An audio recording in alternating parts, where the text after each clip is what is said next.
नमस्कार माझ्या प्रिय श्रोत्यांनो, आपण ऐकत होतो पोस्टमॅनच्या मृत्यूचं रहस्य. याचा आपण आज भाग 2 ऐकणार आहोत. सकाळी उन्हाच्या कोवळ्या किरणांनी खिडकीतून आत प्रवेश केल्यानंतर दोघांना जाग आली. डोक्यात अजून कालचाच विचार आलटून पालटून येत होतं व दारूमुळे होणारी डोकेदुखी चालूच होती. तेवढ्यात शिंदेंचा फोन वाजला. फोनवर विमानतळावरचा तो मोठा अधिकारी बोलत होता. साहेब, तुम्ही कॅमेरा लावायला सांगितला त्याप्रमाणे आम्ही कॅमेरा लावला होता, पण काल रात्री इथे काही हालचाली झालेल्या दिसल्या. थोड्याच वेळामध्ये पोहोचतो असे सांगून शिंदेंनी फोन ठेवला. शिंदेंच्या सांगण्याप्रमाणे नाईक गाडी घेऊन खाली तयार होते. गाडी काही वेळामध्येच विमानतळावर पोहोचली. साहेब व सगळे हवालदार कंट्रोल रूमच्या दिशेने निघाले. त्या अधिकाऱ्याने कॅमेऱ्यात कैद झालेला प्रकार सगळ्यांना दाखवला. त्यात 3 जण तोंडाला मास्क लावून काहीतरी शोधत होते. मास्कमुळे त्यांचा चेहरा बघणे शक्य नव्हतं. जवळजवळ 1 तास शोधाशोध करून सुद्धा त्यांच्या हाताला काही लागले नव्हते. निराश होऊन तिघे जाताना गाडीमध्ये चढले आणि गाडी निघून गेली. शिंदेंनी गाडीचा नंबर झूम करायला लावला. चोरांनी त्यावर कपडा टाकून नंबर लपवण्याचा शहाणपणा केला आहे हे सगळ्यांच्या ध्यानात आले. नाईक नकारार्थी मान हलवत साहेबांकडे बघू लागले. शिंदे त्याच्या पाठीवर हात ठेवत त्यांना म्हणाले, नाईक, गुन्हेगार कितीही हुशार असला तरी काहीतरी चूक करतो. तुमच्या लक्षात आलं नसेल, पण मला जे हवं आहे ते भेटलंय. सगळे साहेबांच्या चेहऱ्याकडे कुतूहलाने बघू लागले, कारण एक म्हणजे त्या व्हिडिओमध्ये एकतर त्यांचा चेहरा दिसत नव्हता व गाडीचा नंबरसुद्धा दिसत नव्हता. हो सांगतो, जरा धीर धरा, शिंदे म्हणाले व पुढे बोलून, आपल्याला चेहरा दिसत नसला तरी ते इथे आलेत आणि जातानाही काहीतरी न सापडल्यासारखं ते पुन्हा वापस गेलं. हे यावरून गोष्ट निश्चित सांगता येईल. काहीतरी शोधायला आले होते ते, आणि ते त्यांना मिळाले नाही, आणि कदाचित विक्रमने सांगितलंय याप्रमाणे ते त्या पाकिटात काहीतरी शोधत असावे, आणि ज्या अर्थी त्यांना ते सापडलेले नाही त्या अर्थी ते चंदूच्या पोलीस स्टेशनमध्ये जमा केलेल्या त्या सामानामध्ये असावं असा माझा अंदाज आहे. आणि दुसरी गोष्ट म्हणजे शिंदेंनी कम्प्युटर स्क्रीनकडे बोट दाखवले व म्हणाले, गाडीचा नंबर नाही म्हणून काय झालं? गाडीची कंपनी व रंग, हा मागच्या बाजूला लागलेला स्टिकर बघा, कदाचित हा सुद्धा आपल्याला त्यांच्यापर्यंत पोहोचवू शकतो. त्या स्टिकरची एक प्रिंट काढून ती आपल्यासोबत घेऊन ते सगळे परत पोलीस स्टेशनमध्ये जाण्यासाठी निघाले. ठाण्यात जाऊन एका गोष्टीचा उलगडा त्यांना करायचा होता. जाताना शिंदेंनी परत गडबड झाली तर कळवा असं अधिकाऱ्यांना सांगितले होते, आणि सेफ्टीसाठी आपल्या जवळचे 2 पोलीससुद्धा पाठवून दिले होते. अर्थात त्यांची गरज तर नव्हतीच, कारण तिकडे त्या अधिकाऱ्याने विमानतळावर असलेली काही ऑफिसर्स तैनात करतो असे शिंदेंच्या कानावर घातले होते. पण शिंदेंना आता कोणत्याच गोष्टीमध्ये रिस्क घ्यायची नव्हती. अगोदरच केसला हवं तसं यश हे येत नव्हतं, आणि त्यात अजून झालेल्या चुका त्यांना परवडणारं नव्हतं. शिंदेंनी त्यांच्या माणसांना गाडीचा शोध घ्यायला सांगितला. शिंदे आता मोबाईल घेऊन नंबर डायल करू लागले. नाईक गाडी चालवता चालवता सर आता कोणाला फोन लावत आहेत या उद्देशातून बघू लागले. शिंदेंचा फोन पलीकडून उचलला गेल्यावर पुढून बोलणाऱ्याला बोलण्याचा वेळ न देताच शिंदेंनी लवकरात लवकर स्टेशनला येण्यास सांगितले. साहेबांना प्रत्येक गोष्ट कशी विचारायची त्यापेक्षा कोणाला बोलवले आहे ते प्रत्यक्षात बघू असा विचार करता करता नाईकांनी गाडीचे स्टेअरिंग डाव्या बाजूला वळवून डावे वळण घेतले. पोलीस स्टेशनमध्ये पोहोचल्यावर साहेबांनी बोबडे हवालदाराला चंदूचे जमा केलेले सामान आणायला सांगितले. तेवढ्यात, साहेब आत येऊ का असा आवाज आला. तसे सगळे वळून दरवाजाकडे बघू लागले. शिंदेंच्या केबिनमध्ये प्रवेश केल्यावर तो युवक खाली खुर्चीवर बसला आणि नंतर शिंदेंना विचारले, साहेब बसू का? शिंदे त्या व्यक्तीकडे बघत म्हणाले, मॅडी बसला आहेस आता तू. आता विचारायची गरज नाही. तुला माहीत आहे मी तुला इकडे कशासाठी बोलवले आहे? मॅडी हसत म्हणाला, हो हो माहीत आहे. आणि एक गोष्ट लक्षात ठेवा, तुम्ही माझे मित्र आहात म्हणून मी तुम्हाला मदत करीत नाही. गुन्हेगारांना पकडून देऊन तुम्ही जे काही कार्य करताय त्याला माझा हातभार लावावा म्हणून ही माझी मदत समजा हवं तर. तेवढ्यात बोबडे सर्व जमा केलेले साहित्य घेऊन आले. शिंदेंनी आतापर्यंतची केस मॅडीला समजावून सांगितली, कारण मॅडीची पण त्यांना गरज लागणार होती. केस समजून घेतल्यानंतर चंदूच्या सामानाकडे सगळ्यांनी आपले लक्ष वळवलं. बोबडेंनी हातातली बॅग टेबलवर ठेवली आणि बॅगच्या आतील सामान बाहेर काढलं. मॅडी व इन्स्पेक्टर शिंदेंनी सगळ्या पत्रांचे लिफाफे फाडून त्यातील चिठ्ठ्या बाहेर काढल्या व त्यात काही पुरावे सापडत आहेत का हे चेक केले, पण त्यात काही सापडलं नाही. मॅडीने ती बॅग आपल्याकडे घेतली व बाकीचे कप्पे चेक करायला सुरुवात केली. त्यात त्याला एक पांढरी चिठ्ठी सापडली. त्यावरचा मजकूर वाचण्याचा प्रयत्न मॅडी करू लागला, पण मजकुरात काय लिहिले आहे हे त्याला सुद्धा वाचता येईना. शिंदेंनी चिठ्ठी आपल्या हातात घेतली व मजकूर बघितला. चिठ्ठीत मजकूर वाचून नेमकं काय सांगायचंय त्याचा उलगडा होत नव्हता. 4LEVLRAP5 असा त्या चिठ्ठीमध्ये मजकूर होता. जेमतेम 9 इंग्रजी अक्षरं आणि 2 अंक. शिंदेंनी मॅडीला त्या चिठ्ठीकडे बोट दाखवत खुणावले, घ्या आता, ही कुठली भाषा म्हणायची मॅडी? शिंदे म्हणाले, साहेब मला असं वाटत नाही की ही कोणती वेगळी भाषा आहे. पण मग अर्थ काय याचा?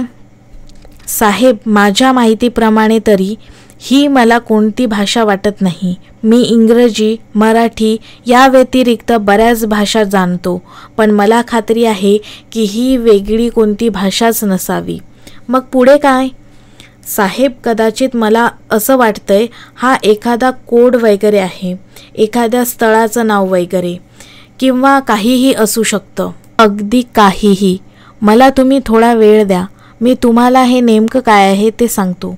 हो वेळ घे, पण एक गोष्ट लक्षात ठेव, मॅडी आपल्याकडे जास्त वेळ नाही आहे, सो बी क्विक. ट्रिंग ट्रिंग ट्रिंग ट्रिंग. इन्स्पेक्टर शिंदेंचा फोन वाजू लागला. फोन उचलून शिंदेंनी कानाला लावताच पलीकडून आवाज आला, साहेब ती गाडी सापडली ज्याचा तुम्ही शोध घ्यायला लावला होता. शिंदे म्हणाले, तुला खात्री आहे ना? मी तुला जो फोटो पाठवला होता तोच आहे आणि गाडीचा रंग आणि बाकी सगळं काही बरोबर आहे ना? पलीकडून फोनवर आवाज आला, हो साहेब तीच गाडी आहे. तुम्ही लवकरात लवकर या, ते सर्व एका गॅरेजमध्ये गेले आहेत. मी त्यांच्या मागे राहील. मी तुम्हाला पत्ता पाठवतो, तेथे आल्यावर तुम्हाला सर्व लक्षात येईल. बरं, त्या गॅरेजचं नाव काय आहे? Makhdoom auto garage. आणि पलीकडून फोन कट झाला. शिंदेंनी हातातल्या घड्याळाकडे बघितलं तर संध्याकाळचे 8 वाजले होते. आपले कपडे बदलवून साध्या वेशात सगळे निघाले. नायिकांना विमानतळावर थांबायला लावले असल्याने आता त्यांना बाईक घेऊन जावे लागणार होते. काळे आणि बोबडेसुद्धा साध्या वेशात त्यांचा पाठलाग करायला निघाले होते. पोलीस ठाण्यातून रात्रीच्या सुमारास 2 दुचाकी बाहेर पडल्या. साहेब तुमचं नेटवर्क मात्र जबरदस्त आहे बरं का, मॅडी म्हणाला. मॅडी ते आम्हाला ठेवावंच लागतं, नाहीतर अशा तळागाळातल्या बातम्या कशा काढायच्या? आणि ही पोरं पण सरकारला नकळत मदत करत असतात, नाहीतर ही पण वाईट मार्गाला लागली असती, शिंदे म्हणाले. गाडी फोनवर आलेल्या पत्त्यावर पोहोचली. शिंदेंनी आपल्या हातातलं एक पिस्तूल मॅडीला दिलं. गरज पडली तरच चालव, पण फक्त तुझ्या संरक्षणासाठीच, कारण कदाचित येथे चकमक होऊ शकते. मागून दोघेजण आपल्याला कव्हर फायर देतीलच. पण जेव्हा ते ज्या गॅरेजवर पोहोचले तेव्हा तेथे सगळीकडे शांतता होती. कोठे कोणत्याच प्रकारची गडबड होत नव्हती. कदाचित सगळे सावध झाले असावे.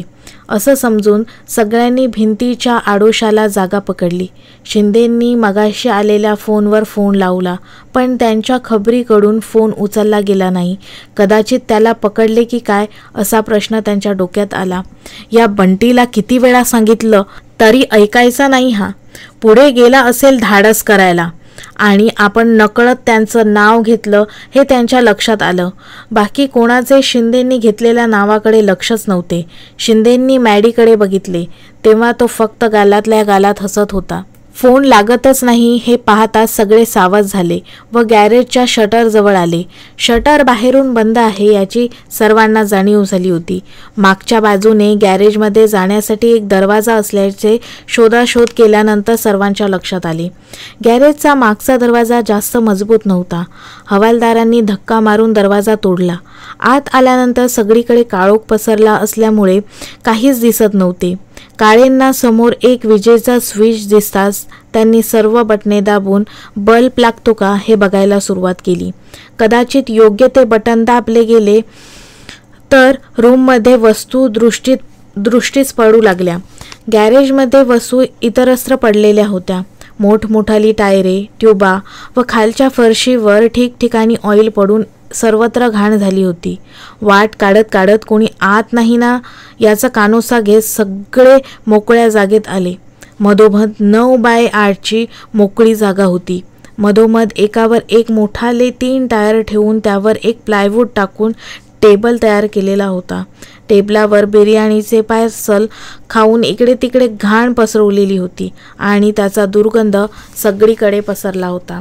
दारूचे 3 ग्लास पडलेले होते. मधोमध 2 बाटल्या पडलेल्या दिसत होत्या. बाजूला बसावयास घेतलेल्या खुर्च्या व टेबल विखुरलेले दिसत होते. समोर पडलेल्या पसाऱ्यावरून नजर फिरवत व आपल्या तोंडाला रुमाल धरत शिंदे म्हणाले, चला एवढं तरी लक्षात आलं की हे कदाचित 3 जण आहेत. साहेब चुकताय तुम्ही, मला असं वाटतं 4 जण आहेत. मॅडी म्हणाला. मॅडी मित्रा सोपं आहे, समोर 3 ग्लास दिसतात, 3 जण असतील. शिंदे आपलं म्हणणं बरोबर असल्याच्या विश्वासात म्हणाले. साहेब पण त्यांनी खाऊन टाकलेल्या चिकनच्या घाणीवरून तर मला असं वाटतंय की हे 4 जण होते. आणि तुम्ही म्हटल्याप्रमाणे दारूच्या ग्लासाच्या म्हणायचं तर कदाचित त्यांच्यामधल्या एखादा कदाचित पितही नसेल. मॅडी सगळ्यांकडे पाठ करत काहीतरी विचार करत म्हणाला. तेवढ्यात फोन परत वाजू लागला. शिंदेंनी फोन कानाला लावताच पल्लीकडून बंटीचा आवाज आला. साहेब मी पाठवतोय त्या पत्त्यावर लवकर या. अरे पण तू ठीक आहेस काय? शिंदे म्हणाले. आणि किती लोक आहेत तिकडे? हो साहेब मी ठीक आहे. तुम्ही यायच्या आधी ते तिथून निघाले त्यामुळे मी सुद्धा त्यांच्या मागे निघालो. एकूण 4 लोक आहेत. तुम्ही लवकरात लवकर येण्याचा प्रयत्न करा. येथून ते सुटले तर परत कदाचित लवकर हातात येणार नाहीत. बंटी पलीकडून म्हणाला आणि फोन कट झाला. चला घाई करा, लवकरात लवकर पोचायला हवं. यावेळी गाडी मॅडीकडे चालवायला देऊन शिंदे मागे बसले. त्यांनी मागे बसून नाईकांना फोन लावला व विमानतळावरून लगेच पाठवलेल्या पत्त्यावर यायला सांगितले. फोन ठेवल्यानंतर शिंदेंनी मॅडीच्या खांद्यावर हात मारत म्हणाले, शाब्बास, तुझा अंदाज एकदम बरोबर निघाला मॅडी. मॅडी गाडीचा स्पीड वाढवत म्हणाला. साहेब एक सांगू का? 4 काय घेऊन बसला आहे साहेब? ती 10 जण किंवा त्यापेक्षा जास्त असेल तरी आता आपण त्यांना सोडायचं नाही, पण आपण वेळेत पोचायला हवं. गाडी 25 मिनिटांतच बंटीने पाठवलेल्या पत्त्यावर पोहोचली. तेवढ्यात बंटी धावत शिंदेंच्या शेजारी आला. साहेब बरं झालं वेळेत आला. मी त्यांच्या गाडीच्या सगळ्या टायरची हवा काढून ठेवली आहे, बंटी म्हणाला. शिंदेंनी त्याच्या पाठीवर हात ठेवून बाकीच्यांना सावधपणे मागे येण्यास सांगितले. समोर गाडी थांबलेली दिसत होती. गाडीच्या पलीकडे एक फार्म हाऊस होतं. आजूबाजूला गडद हिरव्या रंगाची झाडी पसरलेली होती, पण अंधारामुळे त्यांचा रंग जाऊन काळी छटा सगळीकडे पसरलेली होती. त्या फार्म हाऊसच्या मागे जंगल होतं. जाण्यासाठी ती वाट होती. तेथील वाट आता पूर्णपणे पोलिसांच्या ताब्यात होती. कोणालाही चावल लागणार नाही अशा पोलिसांची तुकडी त्या फार्म हाऊसच्या दिशेने जायला लागली. दरवाजाची बेल बाहेरून वाजताच आतील 4 जण सावध झाले. खिडक्यांचे पडदे आतून बंद करण्यात आले आणि प्रत्येकाने आपापल्या गन हातात घेऊन जागा घेतल्या. बाकीचे जागेवर बसले आहेत याची जाणीव होताच एकाने गन आपल्या मागच्या बाजूला लपवून दरवाजाच्या दिशेने जाण्यास सुरुवात केली. आपला अवतार ठीकठाक करत आपली झोप मोड झाली आहे असा अभिनय करत त्याने दरवाजा उघडला. समोर एक माणूस उभा होता. आपली गाडी बंद पडली आहे, एखादा मेकॅनिक भेटेल का असा विचारत होता तो. दरवाजा उघडलेल्या माणसाने नाही असे सांगत दरवाजा बंद करण्याचा प्रयत्न करू लागला. तेवढ्यात बाहेरून दरवाजा थोडासा ढकलला गेला. त्याने काय हवं असं विचारताच पुढचा माणूस 1 ग्लास पाणी भेटेल का असे विचारू लागला. याला नाही कसं म्हणावं म्हणून तो पाणी आणण्यासाठी आत गेला. जाताना बाकीच्यांना सावध राहा असा इशारा करायला तो विसरला नाही. तो माणूस पाणी आणायला गेला. हे बघताच डायरेक्ट आत न जाता शिंदे आजूबाजूच्या परिस्थितीचा कानोसा घेऊ लागले. त्यांना काहीतरी गडबड वाटू लागली. त्यांनी दरवाजाच्या चौकटीवर हात ठेवून त्यांनी दोन्ही बाजूला उभं राहिलेल्या आपल्या माणसांना शांत राहण्याचा इशारा केला. प्रत्यक्षात आतमध्ये हल्ला करू नये असे शिंदेंच्या मनात आले, कारण आतील लोक सावध आहेत आणि ते गुन्हेगार नेमके कुठे लपले आहेत याचा अंदाजा अजून त्यांना आला नव्हता. तेवढ्यात नाईक तेथे आपल्या 2 हवालदार साथीदारांसोबत येऊन पोहोचले. काळेंनी त्यांना इशाऱ्याने लांबूनच पोझिशन घेण्यास सांगितले, कारण 5 मिनिटांच्या अगोदर शिंदेंनी त्यांना प्रत्येक गोष्टी समजावून सांगितली होती. कमीत कमी एकाला तरी जिवंत पकडायचा असा त्याचा मास्टर प्लॅन ठरला होता. नाईकांनी व बाकीच्यांनी आपापल्या पोझिशन्स घेतल्या. थोड्याच वेळात पाणी आणायला गेलेला माणूस किचनमधून बाहेर येत असल्याची जाणीव शिंदेंना झाली. आता त्यांच्याकडे मोजून 1 मिनिटांचा वेळ होता. हे शिंदेंच्या लक्षात आलं होतं, कारण एकदा दरवाजा बंद झाल्यावर परत दरवाजा वाजवणे म्हणजे आतल्या लोकांचा संशय खरा करून दाखवणे होय. पुढून येणारा माणूस जवळ येताच दारूचा वास आल्याने शिंदेंना तो मगाशी गॅरेजमधून आलेल्यापैकी आहे याची खात्री झाली होती. आणि दुसरी गोष्ट म्हणजे विमानतळावर आलेल्या कॅमेऱ्यात कैद झालेली गाडीसुद्धा बाहेर होती. एवढा पुरावा त्यांना त्यांच्यावर हल्ला करायला खूप होता. त्याच्या हातातून पाण्याचा ग्लास हातात घेऊन तो पिण्यासाठी तोंडाला लावता लावता शिंदेंनी त्यातील पाणी जोरात त्याच्या तोंडावर फेकले व हाताची मूठ जोरात त्यांच्या नाकावर मारली. अचानक झालेल्या हल्ल्यामुळे त्याने डोळे मिटले आणि गन घेण्यासाठी हात मागे घेऊ लागला. परिस्थितीचा फायदा घेऊन शिंदेंनी गन खाली पाडून पायाने आपल्या डाव्याकडे असलेल्या एका माणसाकडे टाकली व त्या माणसाला सुद्धा अजून 2-3 ठोसे मारून आपल्या माणसाकडे लोटले. तेवढ्यात पुढून हालचालींनी सुरुवात केली होती. अंधाराचा फायदा घेऊन लपलेल्या 3 जणांनी आपल्या माणसावर झालेल्या हल्ल्यामुळे बेधुंद गोळीबार करायला सुरुवात केली. शिंदेंनी अंधारातून येणारा गोळीबार सहसा लक्षात न आल्यामुळे त्यांना उजव्या बाजूला दरवाजाचा आधार घेऊन गोळ्या झाडायला त्यांनी सुरुवात केल्या. दोन्ही बाजूंनी गोळीबार सुरू झाला. अचानक पलीकडून एक गोळी शिंदेंच्या डाव्या हाताला लागली. रक्ताची चिंचकाळी उडाली. शिंदेंनी सुद्धा पुढच्या एका माणसाला अचूक हेरून त्याच्या छातीत 2 गोळ्या घातल्या. जागच्या जागीच तो गतप्राण झाला. त्याला गोळी लागलेली बघून बाकीच्या दोघांनी तोंडाला रुमाल बांधून मागच्या दरवाजातून जंगलाच्या दिशेने पळ काढला. फायरिंग करत करत शिंदेंनी घरात प्रवेश केला व अजून 2 गोळ्या त्या पडलेल्या व्यक्तीला घातल्या. थोडीशी प्राणज्योत असलेल्या त्या देहाने जमिनीपासून 2दा थोडी उसळी घेऊन आपला प्राण सोडला. तेवढ्यातच बाकीचे मागच्या दरवाजाच्या दिशेने पाठलागासाठी पळाले, पण एव्हाना ते दोघे तेथून फरार झाले होते. पुढे काळ्या कुट्ट अंधार पसरला होता. वेळही तशी 9:10ची झाली होती, त्यामुळे त्यांचा पिछा करणे व्यर्थ होता. म्हणून आणि लोकांच्या प्राणाचा धोका घ्यायला नको या विचारांनी शिंदेंनी माघार घेतली. नंतर घराची तलाशी घेतली. मृत्युमुखी पडलेल्या माणसाच्या गन व बाकीच्या वस्तू एका पिशवीत भरून ताब्यात घेण्यात आल्या व त्या पकडलेल्या माणसाला शिंदेंच्या समोर आणण्यात आलं. रूम प्रकाशित करण्यात आली. शिंदेंनी त्याला काय भानगड आहे हे विचारले. तो सांगायला तयार होईना. तसे शिंदे भडकले. त्या मेलेल्या माणसाकडे बोट दाखवत म्हणाले, आज इथे 1 नाही 2 एन्काउंटर झाले आहेत. हे सिद्ध करायला मला काही कष्ट पडणार नाहीत. तसा पण मला असं वाटतंय तू चेला असणार. मेन लोक तुला टाकून पळून गेलेत. तरीही समोरून काही प्रतिक्रिया येत नाही हे पाहून आपल्या गोळी लागलेल्या हाताकडे नजर टाकत शिंदेंनी अजून 2 ठोसे त्याच्या तोंडावर मारले. त्याचा जबडा आता पूर्णपणे तोडला होता.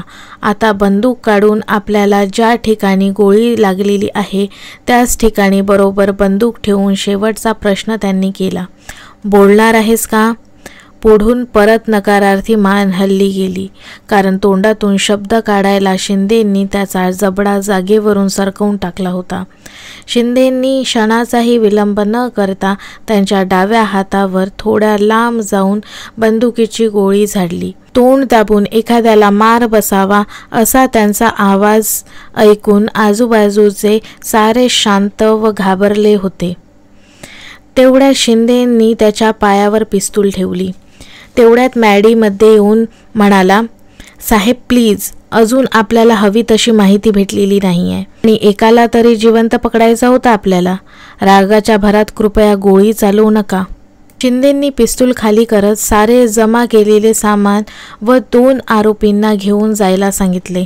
जाताना आरोपींना घेऊन हॉस्पिटलमध्ये एकाला ॲडमिट व दुसऱ्याच्या बॉडीला पोस्टमॉर्टमला पाठवायला सांगितलं आणि 2 जणांना तिथे जिवंत आरोपींच्या शेजारी पहाऱ्यांवर ठेवायला सांगितलं. गाडीवरून शिंदे व मॅडीसुद्धा हॉस्पिटलला गेले, कारण हातातली गोळी वेळेत काढून टाकणे गरजेचे होते. गोळीपासून बाधा होऊ नये म्हणून गोळी काढून टाकून व डॉक्टरांकडून इलाज घेऊन शिंदे मॅडीसह आपल्या घरी आले. शिंदे मॅडीला म्हणाले, मॅडी, कृपया करून 1-2 दिवस मला अजून तरी तुझी गरज लागेल, कारण मला कदाचित गाडीसुद्धा चालवता येणार नाही. साहेब, मी पण तुम्हाला हेच सांगणार होतो. मी 2 दिवस इथेच राहील. तुम्हाला सुद्धा थोडीफार मदत होईल माझी. घरी आल्यावर शिंदेंनी फ्रेश होऊन बेडवर अंग टाकलं, पण झोप काही लागत नव्हती. नजर फिरवून त्यांनी मॅडीकडे बघितलं तर मॅडी खिडकीतून बाहेर आकाशात बघत काहीतरी विचार करत होता. शिंदेंनी जाग्यावरून हालायचा प्रयत्न करण्यासाठी अंग हलवलं. तेवढ्यात मॅडीचं लक्ष त्यांच्याकडे गेलं. साहेब, तुम्ही आराम करा. लगेच उठायची काही गरज नाही. तसेही आता रात्रीचे 11:30 झाले आहेत, मॅडी म्हणाला. पण तू जागा का? तुला झोप येत नाही का? शिंदे म्हणाले. साहेब, खूप दिवसांतून मला खूप बरं वाटतंय. जणू माझं स्वप्नच पूर्ण झालंय असं वाटायला लागलंय मला. कसलं स्वप्न? गोळी लागलेली बघायचं होतं का मला तुला? शिंदे हसत हसत म्हणाले. काय साहेब, काय अभद्र बोलताय तुम्ही. स्वप्नातसुद्धा तुमच्याबद्दल माझ्या मनात असा विचार येणार नाही, मॅडी म्हणाला. मग काय बघतोयस? बोल की. मॅडीने खिडकीतून पुन्हा बाहेर बघितले. साहेब, तुम्हाला आठवतंय आपण भेटून कमीत कमी 1 वर्ष पण झाला नसेल. पण तुम्हाला माझ्याबद्दल काही माहीत नाही आहे अजून. शिंदेंनी हा पुढे काय सांगतोय याचा विचार करत नकारार्थी मान हलवली. तोंडातून आवाज न काढता हातातून येणाऱ्या वेदनांची कळ सोसत त्यांनी मॅडीकडे बघितलं. मॅडी बोलू लागला. साहेब, मी मूळचा सातारा या गावचा. आमच्या साताऱ्यात मुलं लहानपणापासून देशसेवेची स्वप्न बघत असतात. फक्त मुलेच नाही तर घरातल्या प्रत्येकाची अशी अपेक्षा असते की घरातील एक तरी माणूस सैन्यात असावा. माझं पण असंच स्वप्न होतं, पण उंचीच्या अभावी मला आधी सैन्यातून व नंतर पोलीस भरतीमधून रिजेक्ट केलं. माझ्या स्वप्नाचा चकनाचूर झाला. माझे मानसिक मनोबल पूर्णपणे खचले व मी कामासाठी दुसरा पर्याय निवडावा म्हणून मी मुंबईला आलो आणि एका चाळीत राहू लागलो. कुठेतरी जॉब शोधावा व पोलिसात जाण्याचा नाद सोडावा असा विचार करून मी कामाच्या शोधात लागलो. पण अचानक काही दिवसांनी आमच्या रूमवर पोलीस आले. ज्या गोष्टीपासून लांब जाण्याचा मी प्रयत्न करत होतो ती गोष्ट मला सोडायला तयार नव्हती. पण फरक एवढाच होता, यावेळी पोलीस मला आरोपी म्हणून घेऊन जाण्यासाठी आले होते. नंतर मला समजले की चाळीतील मुलांनी गुन्हे मारामाऱ्या केल्या व पोलीस आल्यानंतर फक्त त्यांच्या सहवासात असल्यामुळे मला पोलिसांकडून मार खावा लागला. पोलिसात जाण्याचं स्वप्न तर सोडाच, पण पोलीस स्टेशनमध्ये जाण्याचा योग माझ्या वाट्याला आला. त्या दिवशी मी ठरवलं की काहीही करून आपल्यावरचा हा कलंक मी धुवूनच टाकणार. माझं स्वप्न, माझ्या घरच्यांच्या माझ्याबद्दल असणाऱ्या अपेक्षा एक दिवस मी नक्की पूर्ण करणार. आणि आज मला तुमच्यासोबत काम करायची संधी मिळाली. पण मी तुम्हाला खात्रीसरशी सांगतो, मी माझ्या आयुष्यात एकही असे काम केलेले नाही की ज्यामुळे तुम्हाला व माझ्या कुटुंबातील लोकांना माझ्यामुळे आपली मान खाली घालावी लागेल. आणि मॅडी परत शांत झाला. म्हणजे माझ्याशी ओळख करणे हा तुझा स्वार्थ होता तर? शिंदे हसत हसत प्रश्न करत म्हणाले. साहेब, असेलही तो माझा स्वार्थ, पण तो स्वार्थ वैयक्तिक नव्हता. देशाची सेवा करून मला माझ्यावर लागलेला डाग पण पुसायचा होता. आणि पोलिसात जाण्याचे माझे स्वप्न हे आताचे नाही तर लहानपणापासून आहे, मॅडीने उत्तर दिले. पण मॅडीचे लक्ष काही आपल्या बोलण्याकडे नाही हे शिंदेंच्या लक्षात आले. शिंदेंनी खांद्यावर ठेवलेल्या हाताने मॅडीला हलवत आणि आवाज देत त्याला भानावर आणले. त्याची कहाणी ऐकता ऐकता शिंदे उठून त्याच्या मागे उभे राहिले. त्याच्या खांद्यावर हात ठेवून ते म्हणाले, माझा तुझ्यावर पूर्ण विश्वास आहे मॅडी. साहेब, मी एका गोष्टीचा विचार करत होतो. आपण त्या आरोपीला पकडले ते खरे, पण आपण फक्त त्याच्यावर अवलंबून न राहता त्या चिठ्ठीमध्ये काय आहे याचा विचार करायला हवा. आणि जसं की मी आपल्याकडून वेळ मागितली होती त्याप्रमाणे मी एक गोष्ट शोधून काढली, मॅडी म्हणाला व त्याने आपल्या हातातील कालची चिठ्ठी शिंदेंच्या समोर आणली. 4 IVELERAP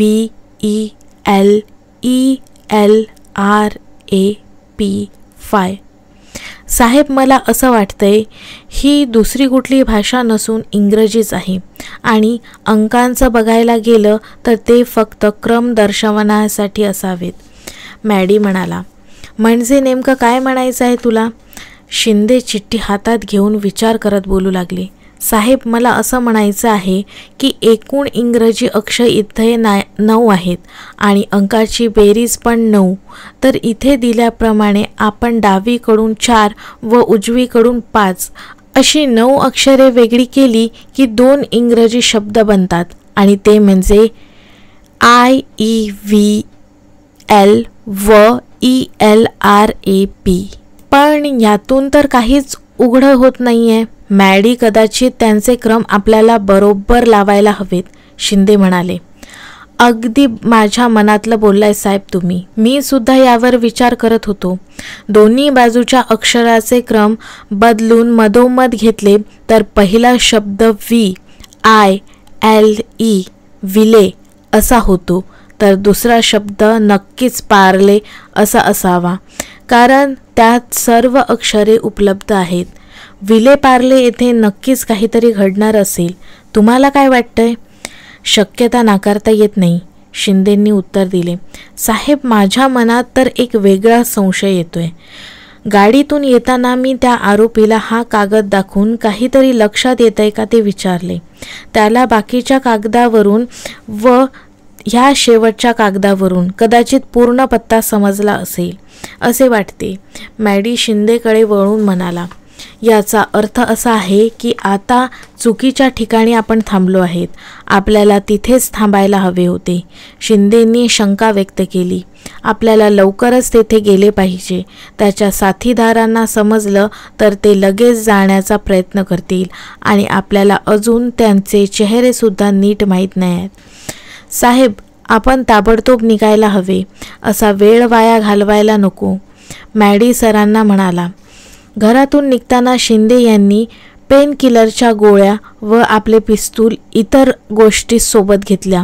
इकडे पळून गेलेल्या दोन्ही आरोपींनी हॉस्पिटलमध्ये त्या जखमी आरोपीला कुठे ठेवले असेल हे माहीत करून घेतले होते. सामान्य माणसाचे पोशाख घालून आपल्याला कोणी ओळखणार नाही अशा अवस्थेत ते हॉस्पिटलमध्ये गेले. तेव्हा दारावर त्यांना 2 पोलीस उभे दिसले. ते दोघे जण जोपर्यंत तेथे उभे आहेत तोपर्यंत त्यांना तेथे जाणे अशक्यच होते. हे दोघांनीही लक्षात घेतलं.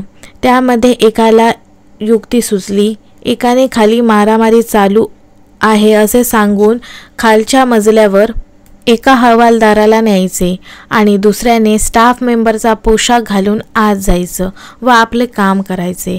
ठरवल्याप्रमाणे एक जण एका पोलिसाला खाली घेऊन गेला व दुसरा चेकिंगच्या बहाण्याने आत गेला आणि जाताना आत कोणालाच पाठवू नका असे त्याने हवालदाराला बजावले. आत जाऊन एकूणच परिस्थितीचा आढावा घेतल्यावर त्याच्या लक्षात आले की हा माणूस खूपच जखमी झालेला आहे, पण शुद्धीत आहे व आपल्याशी काहीतरी बोलण्याचा प्रयत्न करत आहे. पण तुटलेल्या जबड्यामुळे त्याला ते शक्य होत नाही आहे. पण त्याला काहीतरी सांगायचं आहे. कदाचित त्या शेवटच्या मजकुराबद्दल असावे. पण आता काय करावे असा विचार करत असताना त्याला समोरच्या टेबलावर पेन आणि काही कागद दिसले. कदाचित गोळ्या लिहून देण्यासाठी ते कागद वापरले जात असावे. त्याने तो कागद आणि पेन त्या पेशंटच्या हातात दिला व त्याला त्यावर इशाऱ्याने लिहायला सांगितले. त्या जबडा तुटलेल्या माणसाने कागदावर काहीतरी लिहून तो कागद असलेला पॅड दुसऱ्या माणसाच्या हातात सोपवला. त्याने काय लिहिलं आहे ते जाणून घेतल्यानंतर त्याला खात्री झाली की आपल्याला जे हवे होते ते मिळालं. त्याने त्या पेशंटकडे एक कटाक्ष टाकला व त्याला लक्षात आलं की याला हॉस्पिटलमधून बाहेर काढणं अशक्य आहे. उलट हा माणूस आपल्याला धोकादायक ठरणार आहे आणि तसंही आपलं काम झालेलं आहे. त्यामुळे आपण इथून लगेच बाहेर पडणं आता जास्त महत्त्वाचं आहे असा विचार त्याच्या मनात आला. हातातल्या कागदावरचा पत्ता त्याने काळजीपूर्वक वाचला आणि लगेचच तो कागद त्याने लायटरने जाळून टाकला व शेजारच्या डस्टबिनमध्ये तो कचरा टाकला. आपल्या खिशातून इंजेक्शन काढून त्याने ते लगेच त्याच्या सलाईनमध्ये सोडून त्याला डोळ्याने खूण करून तो म्हणाला, आता तू शांत झोप. तोंडाचा मास्क न काढता त्याने रूमच्या बाहेर येताच बाहेर उभा असलेल्या हवालदाराने सगळे व्यवस्थित असल्याचे सांगून तो पुढे जाण्यास निघून गेला. तो चालत असताना मागून 2 जण धावत येत असल्याची जाणीव त्याला झाली. मागून येणारी कदाचित पोलीस असणार जी त्या दिवशी आपल्यावर गोळीबार करत होती. आता आपण केलेला प्रकार थोड्याच वेळात त्याच्या लक्षात येईल. त्याआधी आपण आपल्या खाली असलेल्या मित्राला घेऊन येथून पळून गेलेले बरं असा विचार त्या व्यक्तीच्या मनात आला आणि त्याने घाईघाईने पावलं टाकायला सुरुवात केली. मागून शिंदे व मॅडी पळत येत होते. समोर एक हवालदार कमी असल्याचे पाहून त्यांना आपली शंका खरी असल्याची जाणीव झाली. शिंदेने जवळ येताच दुसऱ्या हवालदाराला त्याबद्दल विचारलं. त्या हवालदाराने खाली काही प्रॉब्लेम झाला आहे आणि तो हवालदार खाली गेला असल्याचे सांगितले. एवढ्यात मॅडीने ऑपरेशन रूममध्ये प्रवेश केला. शिंदेंनी समोर असलेल्या हवालदाराला दुसऱ्या हवालदाराला व त्या माणसाला वर घेऊन येण्यास सांगितलं. त्या हवालदाराला सूचना देत असताना आतून मॅडीने दिलेला साहेब असा आवाज शिंदेंच्या कानावर पडला. दारातून आत गेल्यानंतर मॅडीचा उतरलेला चेहरा बघून शिंदेंना एकंदर परिस्थितीची जाणीव झाली आणि यायला फार वेळ लागला हे त्यांच्या लक्षात आले. शिंदेंनी कार्डियाक मॉनिटरकडे आपली नजर फिरवली. कार्डियाक मॉनिटरमध्ये दिसणारा ग्राफ आता सरळ रेषेत दिसू लागला होता. आपल्याला यायला उशीर झाला आहे हे त्यांच्या चेहऱ्यावर सुद्धा जाणवू लागले होते. समोर बेडवर असलेला आरोपी जिवंत नाही याची खात्री दोघांनाही झाली होती. संशयास्पद अशी गोष्ट झाली की आरोपीच्या हातातील पेन दिसत होतं त्यांना. कदाचित मरायच्या आधी त्याने काहीतरी लिहिण्याचा प्रयत्न केला हे कोणाच्या लक्षात येण्यासारखं होतं. मॅडीने काळजीपूर्वक आजूबाजूला शोधाशोध करायला सुरुवात केली. शिंदेंनी साहेबांच्या बुटाखाली कागदाचे काही तुकडे जळालेल्या अवस्थेत त्याच्या नजरेस पडले. शिंदेंना सुद्धा एकंदरीत काय घडतंय याचा अंदाजच आला होता. वेळ न दवडता त्यांनी डस्टबिन कचऱ्याच्या डब्याकडे जाऊन शंकेचे निरसन केले. तेथे त्यांना कागदाचे जळालेले अवशेष दिसले. त्यातील जळालेल्या कागदावर पार्ले असा अर्धवट शब्द जळालेला असताना सुद्धा त्यांना दिसला. पार्ले हा शब्द बघून आपण मगाशी लावलेला अंदाज बरोबर असल्याचे व तो या गुन्हेगाराला सुद्धा समजल्याचे शिंदेंच्या लक्षात आले. त्यांनी तो तुकडा मॅडीच्या हातात देऊन आपली चिंता व्यक्त केली आणि आपल्याला मिळायच्या आधी आरोपीच्या हाती तो पत्ता लागला असल्याचे मॅडीला सांगितलं. आता पूर्णपणे उशीर झालेला आहे असं शिंदेंच्या चेहऱ्यावर दिसू लागले होते. तेवढ्यात साहेब मला असं वाटतंय की तुम्हाला तो पत्ता सांगू शकेल, मॅडी म्हणाला. शिंदेंनी आश्चर्यचकित होऊन मॅडीकडे बघितले व म्हणाले, कसं काय? तो तर जळून गेलाय आता आणि तो पत्ता ज्याला माहीत होता तो सुद्धा. साहेब एक पेन्सिल भेटली तर बघा, मॅडीने शिंदेंना सांगितले. थोड्याच अंतरावर त्यांच्यापासून थोडे मागे उभ्या असलेल्या नर्सकडून एक पेन्सिल घेऊन शिंदेंनी ती मॅडीच्या हातात दिली. मॅडी पेन्सिल घेऊन त्याच्याकडे बघू लागला. इकडे आरोपीला समोर आपला मित्र हवालदार कसा वेड्यात काढतोय हे बघून हसू आवरत नव्हतं. त्याने जवळ जाऊन तुम्हाला साहेबांनी वर बोलवलंय असं सांगून आपल्या साथीदाराला घेऊन तिथून पळून गेला. खाली आलेला हवालदार जेव्हा शोधायला आलेल्या हवालदाराला भेटला तेव्हा आपल्या नकळत नक्कीच काहीतरी गडबड झाली हे त्यांच्या लक्षात आले. दोघेही वर जायला निघाले. समोर रूममधून वाकून आत बघणाऱ्या नर्सेसकडे बघून काहीतरी विचित्र घडलेलं आहे आणि आता साहेबांना राग सहन करावा लागणार आहे या विचाराने त्यांना घाम फुटला. दरवाजातून लोकांना बाजूला करून त्या दोघींनी रूममध्ये प्रवेश केला तेव्हा शिंदे साहेब व त्यांचा मित्र समोर उभे होते. त्यांचा मित्र हातात पेन्सिल घेऊन काहीतरी विचार करत होता. मॅडी विचार करता करता समोर खाली ठेवलेले पॅड वर उचलला. पेन्सिल थोडीशी तिरपी करून त्याने त्या पॅडवरील वरच्या पानावर आडवी अलगद फिरवायला सुरुवात केली. त्यासरशी त्यावर अक्षरे उमटू लागली आणि अगोदर त्या पेशंटने जो मजकूर लिहिला होता तोच आता त्या खालच्या पानावर उमटू लागला. थोड्या वेळात सर्व मजकूर दिसू लागले. त्याने तो कागद शिंदेंच्या समोर धरला. शिंदेंनी मजकूर वाचल्यानंतर त्याने ते दोन आरोपी आता कुठे गेले असतील याची जाणीव झाली होती.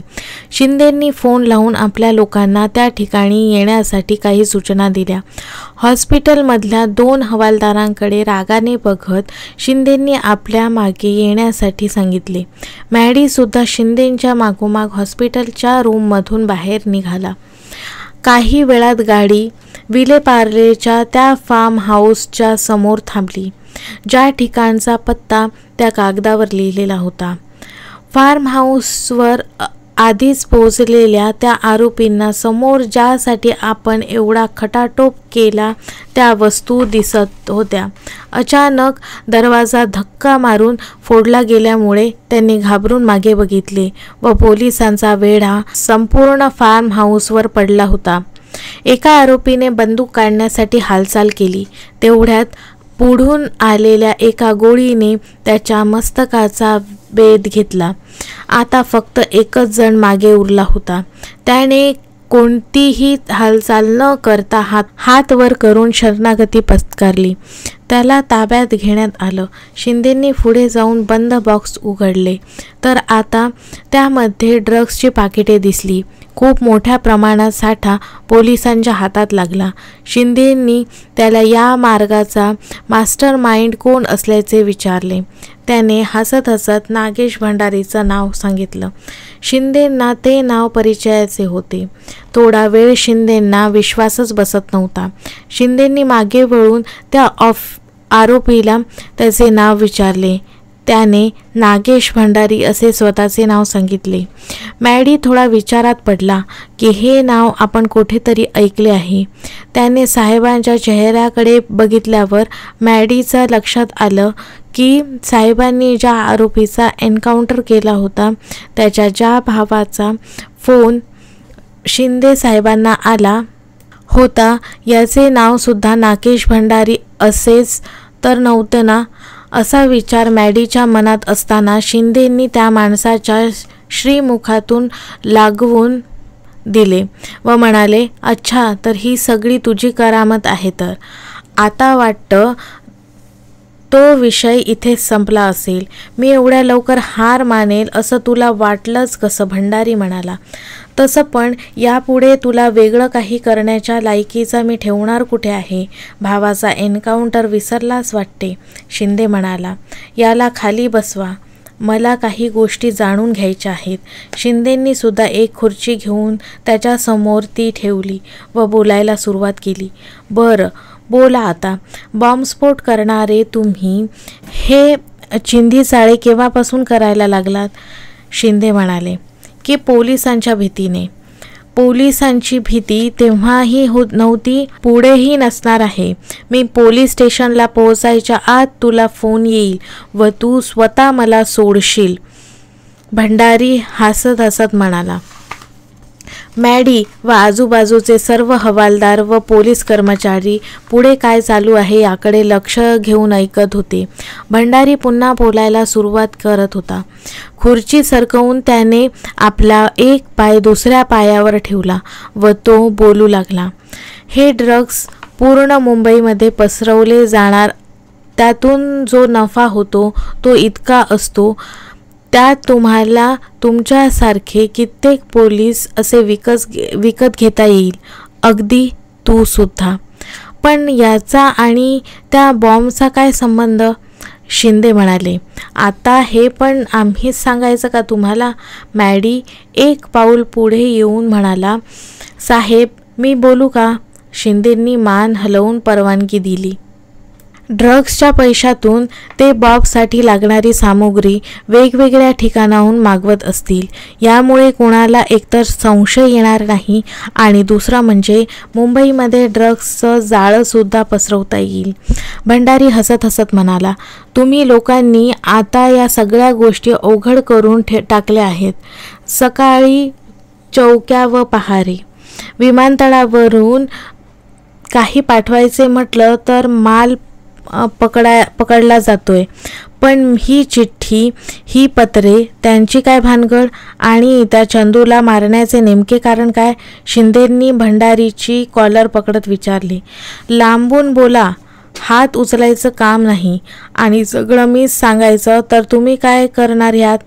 भंडारी शिंदेंच्या डोळ्यात डोळे घालून गुरगुरत म्हणाला. मॅडीने मध्ये येत साहेबांना डोळ्याने इशारा करत मागे नेले व बोलायला सुरुवात केली. मला असं वाटतंय की फोन टॅप करण्याची भीती असेल. एकदा का फोन टॅप झाला की त्यातली माहिती डिकोड करायला पोलिसांना काही अवघड नाही, ही लोक जाणून असतील. हो, आणि माहिती तर अशी मिळाली आहे की कनेक्शन लावला तर फोन कुठून आला हे समजत नाही. ह्यांच्या कितीतरी गोष्टी आपल्या हाती लागतात, शिंदे म्हणाले. तरीही एक प्रश्न राहतोच, नंदूंनी काय केलं होतं? त्याला का मारण्यात आलं? माज होता त्याला खूप. त्याला आम्ही नाही, त्याला त्याच्या कर्मांनी मारलंय. कोण विचारत होतं त्याला 2 वर्षापूर्वी?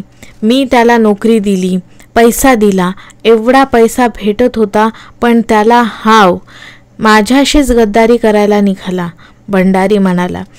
म्हणजे नेमकं काय केलं त्याने? शिंदे म्हणाला. आम्हाला पत्ता एकाच पत्रातून कधीच येत नसे. 4 किंवा त्यापेक्षा जास्त पत्रांचा वापर केला जात असे. त्यामुळे सगळी पत्रे मिळाल्याशिवाय आम्हाला पूर्ण व अचूक पत्ता भेटत नसे आणि ही पत्रे यायची पहिली वेळ नव्हती.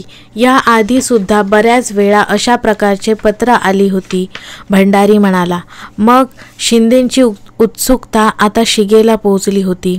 पत्रे विमानतळावरून पोस्ट ऑफिसपर्यंत यायच्या आत तो त्यातील चिठ्ठ्या काढून घेत असे आणि आम्हाला देत असे. मागच्या काही वेळा त्याने चिठ्ठ्या मिसिंग आहेत असे सांगितले व परस्पर चिठ्ठ्या वाचून माल गायब केला आणि तो त्याच्या प्रेयसीच्या सहाय्याने त्याने बारमध्ये विकायला ठेवले आणि पैसे कमवायचा. असं करून त्याने माझ्याशी पंगा घेतला आणि मी त्याचा काटा काढला. काहीतरी प्रयत्न केला तर तू हातात सापडलास ना, काळे खूप शांतपणे म्हणाले व त्याची कॉलर पकडून बोलू लागले. फक्त थोडा धीर धर, स्वतःला मला सोडवायला यालच. भंडारी हसत हसत म्हणाला. शिंदे विचार करण्यात गुंग होते. आलोच. त्याच्या हाताने गन लोड केली गेली आणि हातात चालता चालता त्यांनी पावले थांबवली. शिंदे मागे वळले व ते भंडारीच्या चेहऱ्यावरचे हसू नाहीसे झालं. अचानक घामाचा एक थेंब त्यांच्या केसांतून घरंगळून खाली पडला. शिंदेंच्या गनमधून गोळी सुटली आणि भंडारींच्या मस्तकाला तिने प्रवेश करताच तो खाली कोसळला. सर्व माल सरकारी खजिन्यात जमा करण्यात आला. दोन्हींनी आरोपीचे मृतदेह फार्महाऊसमध्ये बाहेर नेण्यात आलं. मॅडी मनात आलेल्या शंका तोंडावर न येऊ देता तो शांत उभा राहिला. सगळे गेल्यानंतर साहेबांनी मॅडीला मदत केल्याबद्दल आभार मानले. मला पुढे सुद्धा तुझी गरज भासत राहील तेव्हा तुला हवं तसं तू मदत करू शकतो असे त्यांनी सांगितले. मॅडीने सुद्धा त्यांना जेव्हा जेव्हा मदत लागेल तेव्हा तेव्हा मदतीला येण्याचे आश्वासन दिले. शिंदे मॅडीला म्हणाले, तुझ्या मनात एक गोष्ट राहून राहून येत असेल, याला आपण कायद्याने शिक्षा का करत नाहीत? आपण एन्काउंटरमध्येच का मारलं याला? मॅडीच्या मनातील गोष्ट साहेबांनी त्याला विचारल्यामुळे त्याने गोंधळून फक्त चेहऱ्यावर आश्चर्य व्यक्त करत मान हलवली. ह्याला कायद्याने शिक्षा करण्यात आपला व सरकारचा वेळ वाया जाणार आणि त्यांच्यासारख्या आरोपीवर आपलं सरकार खर्च करणार. शेवटी काय होणार? केस कोर्टात जाणार, त्याच्यात 5 वर्ष किंवा 10 वर्ष जाणार आणि नंतर याचा कोणीतरी गॉडफादर येऊन त्याला सोडवून नेणार. यापेक्षा आपण बदल घडवून आणलं तर काय बिघडलं? कमीत कमी त्यामुळे भविष्यात जाणाऱ्या लोकांची तरी प्राण वाचतील, यातच मला समाधान मिळेल. मॅडीला साहेबांचे म्हणणे आता पटले. पोलीस तरी आता किती दिवस कायद्याच्या कक्षेत राहून गुन्हेगारांशी लढा देणार आहेत? अशा मोकाटा सुटलेल्या आरोपीला ते लोक कशाचीही तमा बाळगत नाही. आपली सिस्टम जोपर्यंत बदल घडवून आणत नाहीत, कठोर शासन करत नाही, तोपर्यंत गुन्हेगारी संपणार तरी कशी? साहेब, पण एवढं करून सुद्धा एवढी एकच गोष्ट राहते, मॅडी म्हणाला. त्याच्या शंका काही केल्या कमी होत नाहीत. त्याचा विचार करत शिंदेंनी हसत हसत म्हणाले, बोला, काय राहिले आता?